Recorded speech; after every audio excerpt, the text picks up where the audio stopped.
Hi everyone, my name is James McConville and I'm an architect and director with Accelerating Change Together at ACT. And this is a short video to support in the co-designing of Blessington's Market Square, and it's part of the first of three co-design sessions, and it's a presentation called Understanding the Square. It's the first one.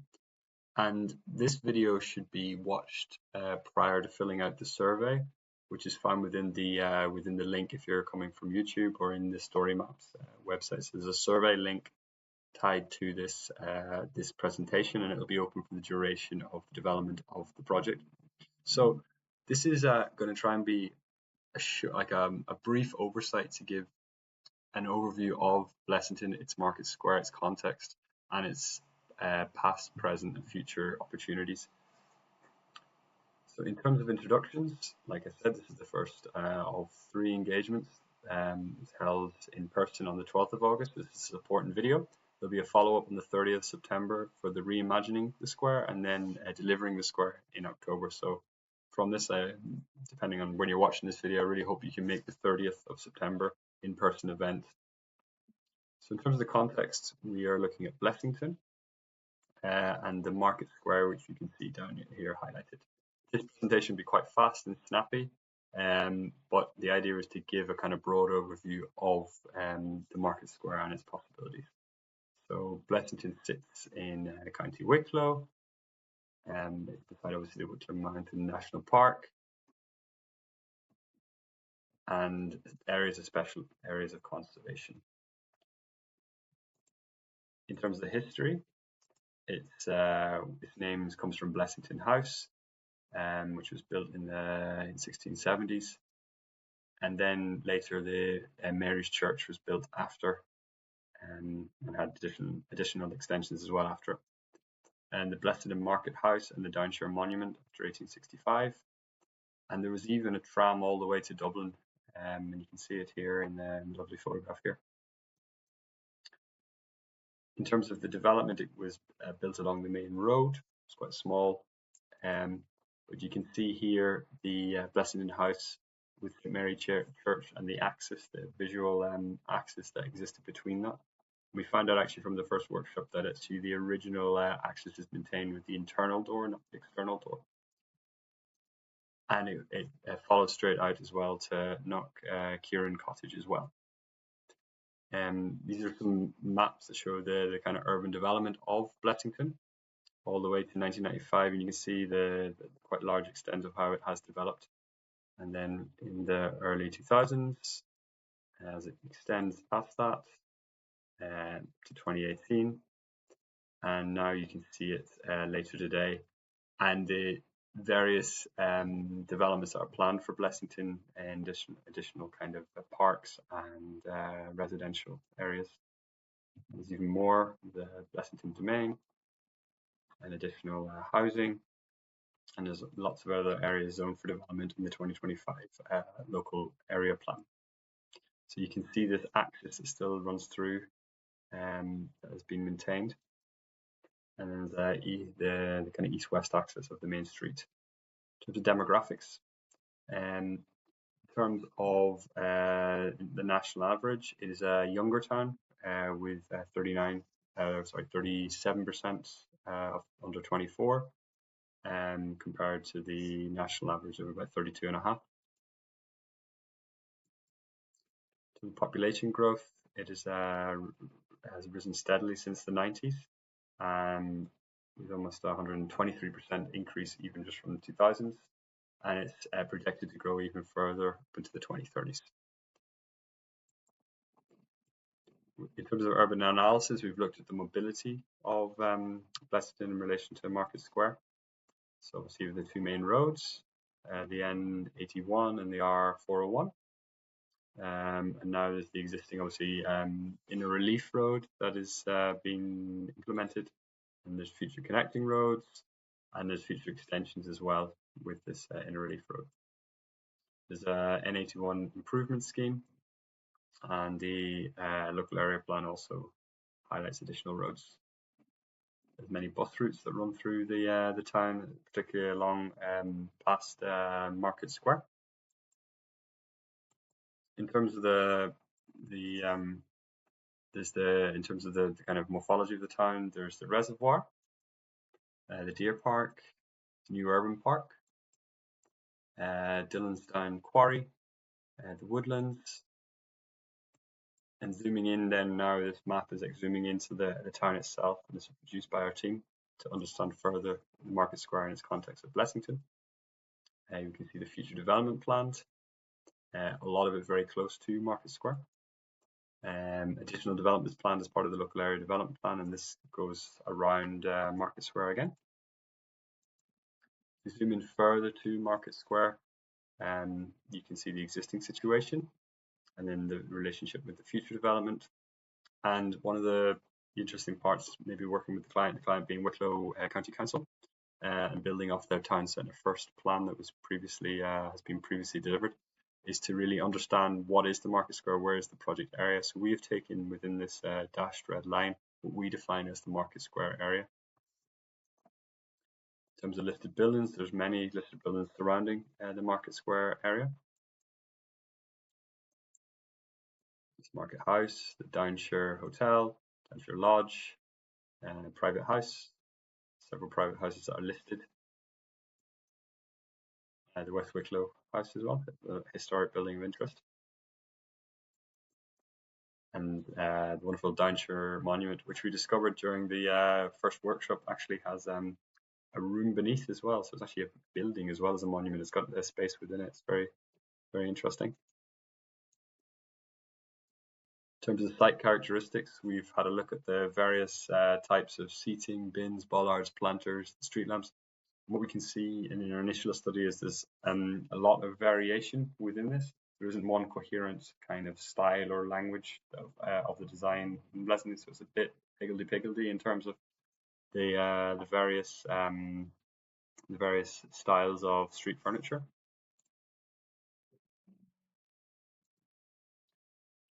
Some gorgeous trees in and around Market Square, as well as with the linden tree.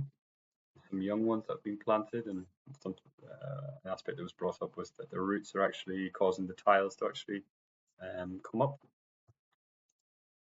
There's an oak, European maple, mulberry trees, cypress trees. In terms of paved surfaces, these areas are highlighted.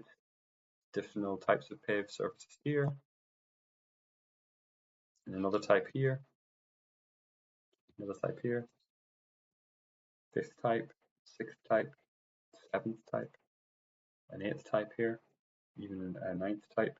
And what we're trying to show in this image is it's very varied, similar to the street furniture.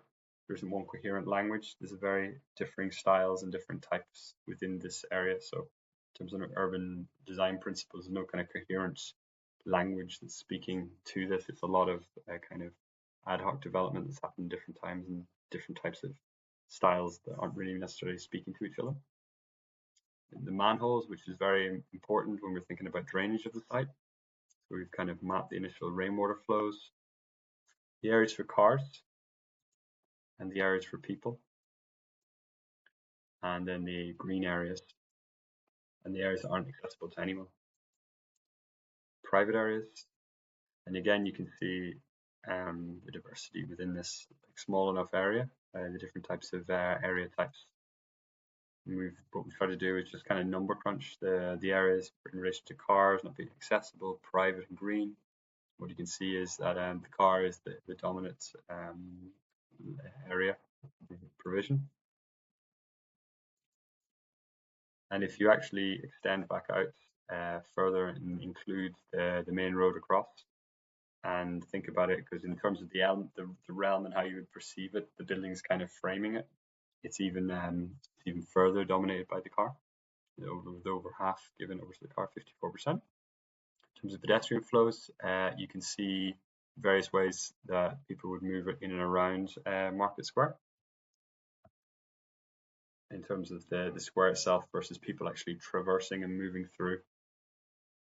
And you can also see then we've overlaid where the cars are, and the cars are occupying. And also an element that doesn't necessarily get talked about, this idea of the desire path, where you may have a pavement, but as humans we'll always walk the quickest way across. And you can see here there's actually a lot of overlap where the car goes and where the human goes when you add in the desire paths as opposed to the paving, and the standard kind of footpath areas.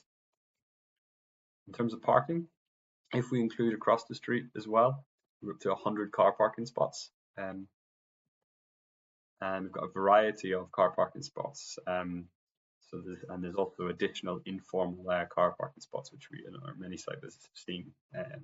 People inventing new positions for the cars to park that maybe not are demarcated as parking areas. Again, what we're trying to do is just show the percentage in the kind of meter squared area given over. So again, in terms of the square versus car parking spots, it's more areas been given to car parking spaces than to the actual square.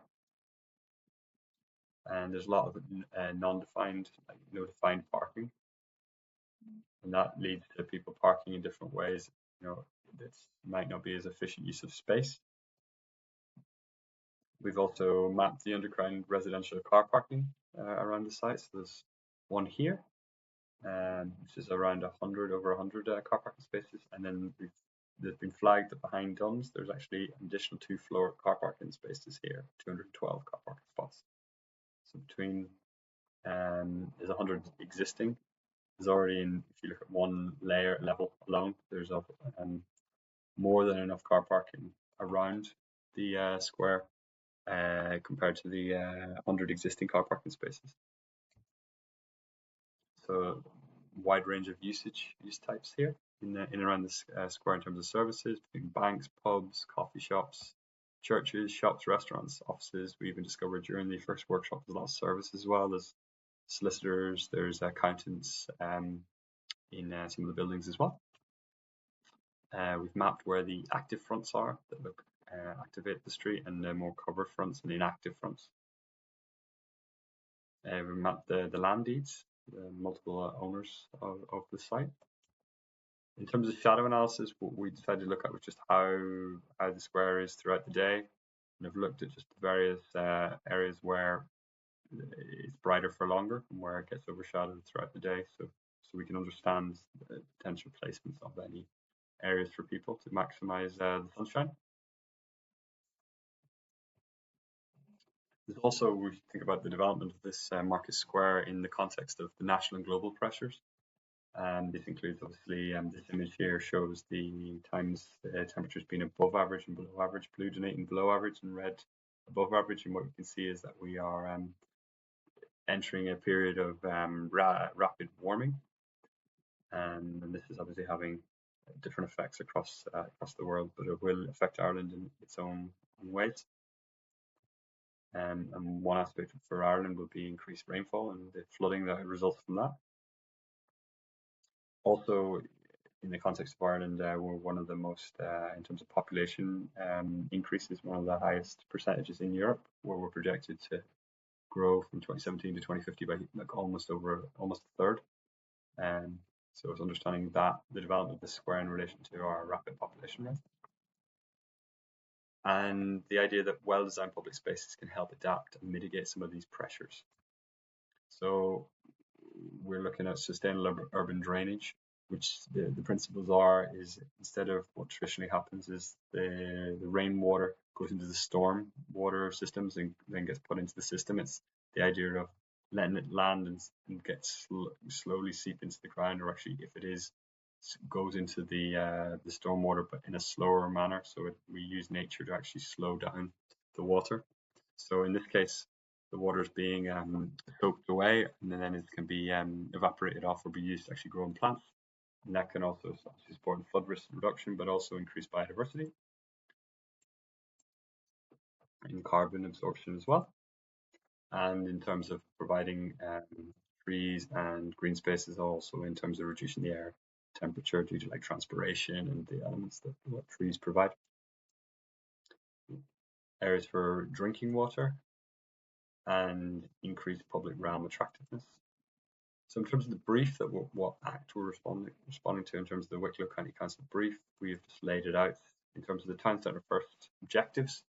It talks about defining a role, creating an image, generating vibrancy and vitality, promoting sustainable urban growth, protecting heritage and culture, ensuring sustainability and fostering social inclusion. So that's the high level aims of town centre first plans, and Blessington has got a town centre first plan delivered, and the Market Square project was highlighted as one of the key projects to be delivered as part of the town centre first plan. So we're coming in responding to that town centre first plan. So in terms of the project brief for Market Square, it's to create a high quality focal point and public realm space in the heart of the town, afford greater permeability to walkers and wheelers, improve the setting of key landmark buildings in the vicinity, support local businesses in the community, create a more attractive people-friendly environment, improve pedestrian flow, potential for businesses to incorporate outdoor dining, including provision for shelter and electric pop-ups, events and market trading, town centre Wi-Fi and smart objects. In terms of planting, tree planting and rain gardens to ensure the town is resilient to climate change and biodiversity loss crisis. Bespoke, unique, integrated light features to attract footfall and for the nighttime economy. Fixed seating to provide space for people to gather. In terms of the program research, we looked at various typologies around Europe from other countries and how they approach their market squares or their squares. The idea of defining the space with biodiversity, and then create a central pedestrian space that's multi-use. This is NBS, stands for nature-based solutions, the idea of using nature to help define these spaces.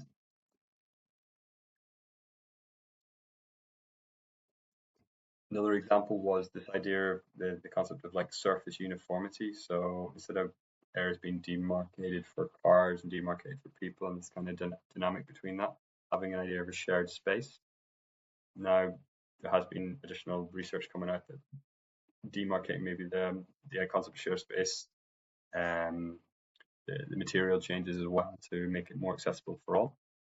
But the general principle is that if you're driving through and you're in an area that's the same level and shared with a pedestrian, the cars have become a lot more aware of how they're moving through the space, slow down.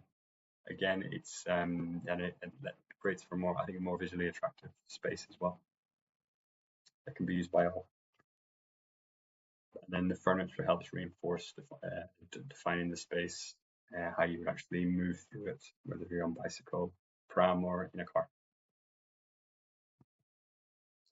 Focusing on historic buildings maybe could be an aspect of how we deal with our market square, using different levels.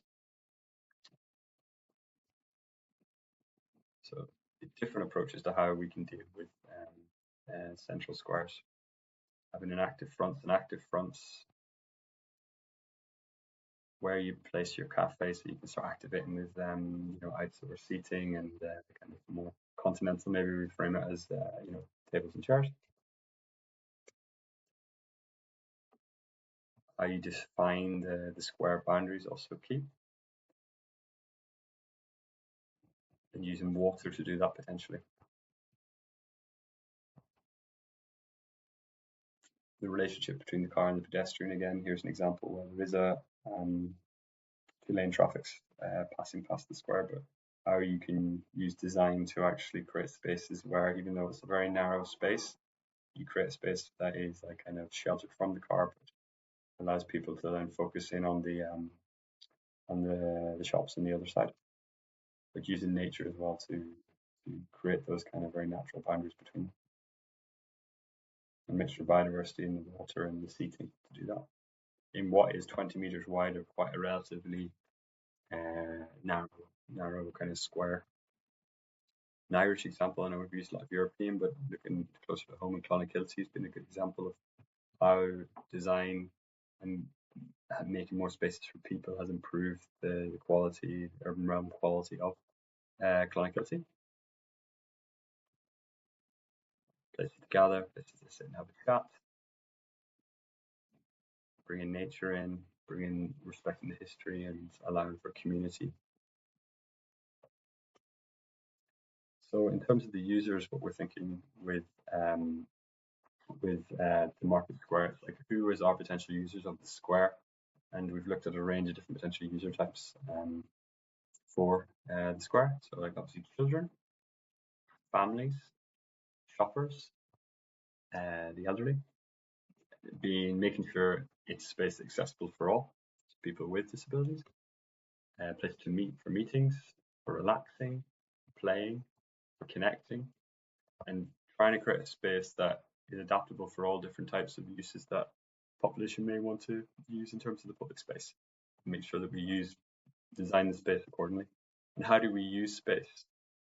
And one of the key things, the challenges has always been with the car parking space. It's like this is 2.5 by 5, 2.5 meters by 5 meters, so 12.5 square meters. And having a little exercise here of how best we can use space in our center of our town. So what this could be for one car, or it could be for 10 bikes, or 2 lanes of cycle paths, or a bus shelter stop, picnic tables. It could be for a playground, it could be for swings, so it could be a car or tennis table, hopscotch, a market stand, coffee tables, seating, a canopy, a pergola, an outdoor gym, a skate park, a basketball area, a climbing wall, a place to do yoga, a place for trees, a place for biodiversity, a green area, picnic space, a nature path, biodiversity or pocket forest, community garden, maybe it's a place for a water fountain or a modern fountain or design with water or a drinking fountain or an artistic installation, a sculpture, an outdoor exhibition, a stage, a place for dance or chess or barbecue or graffiti. And the idea is that what we're trying to show here is it's a choice, right, in terms of how we could combine these spaces. So if we had a couple of the car parking spaces, what we could actually achieve. For being active, for relaxing, for commerce, for coffee, for well-being, for play, protest, for urban sports, or maybe it's an amphitheater, maybe it's for cinema and art, bandstands. So we looked at the 100 car parking spaces that in and around Blessington Market Square. And that's what it looks like currently in terms of the area. There's 100 car parking spaces. So we really have the choice when we're thinking about the design of the future market square. Do we want this, or do we want some of this, some other potential uses for that space? And there's hundreds of opportunities. In terms of what ifs, to finish off the presentation, it's really just for expansive thinking. In the workshop environment, it's it's the time that we speak and discuss about the various possibilities for the square. But in terms of the what if, it's a bit of blue sky thinking. So what if we continue to have more parking in Market Square and keep adding more and more parking? Or maybe we brought it out and made it more continental and had places to gather and have coffees, or maybe green areas, or maybe some shared spaces, or maybe as a market square we allowed the markets to come in, more markets, or even more. What if it was a place for sport or basketball courts, and for younger play and urban sports? Maybe there was a stage for murals, maybe even a swimming pool. It could be canopied, taking into account the Irish climate. Or maybe just a big giant lawn with maybe some seating, maybe some picnic tables, maybe a playground found within it. Maybe it was just we gave it over to nature and brought in more trees and more an urban forest. And how dense do you want that forest? Maybe you had a pond in it. And maybe if we try to define the square, maybe we add more buildings and create that form that it does feel like a square itself. And we brought in street furniture, maybe add a new tower or even a zip line. What we're trying to do here is just to show there's lots of different potentials for Blessington. And appreciate this is the video. We have a short survey which we would love to hear your thoughts on Blessington Market Square.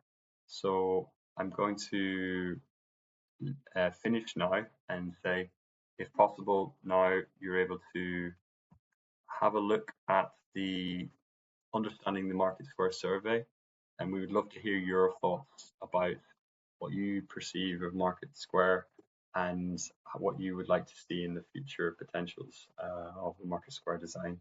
So thank you very much for your time, and I also would point towards come along to the next workshop, which is called Reimagining the Square, where your ideas that have been proposed as part of the first in-person workshop and during the survey will be taken and will be shown back to you in the Reimagining the Square workshop, which is scheduled for the 30th of September. So please come along, and thank you very much for your time.